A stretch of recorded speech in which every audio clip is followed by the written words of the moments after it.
University of ক্যালকাটার department of home science ক্যাম্পাসটা কীরকম জানার জন্য আমার একজন সাবস্ক্রাইবার ইউটিউব চ্যানেলে আমাকে অনুরোধ করেছিল।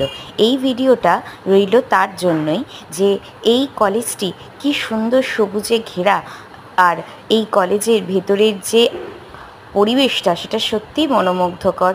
আমার জীবনে 2013 থেকে 15 এবং 2016 থেকে 18 এই 4টে বছর আমি এই ক্যাম্পাসে কাটানোর সুযোগ পেয়েছি। বর্তমানে চলার রাস্তাটা বাধাই করে দেওয়া হয়েছে, এজন্য আমি যখন শেষবারের মতো গেছিলাম তখন রাস্তাটি এরকমই ছিল। বিভিন্ন রকম ফুলে সাজানো আমাদের এই ক্যাম্পাস। যারা এই বছরে নতুন অ্যাডমিশন নিচ্ছ Biharilal college of home and social সায়েন্সে, তাদের জন্য রইল কলেজের একটা ছোট্ট ঝলক।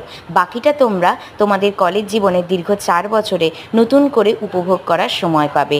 আমার তরফ থেকে রইল তোমাদের জন্য শুভকামনা।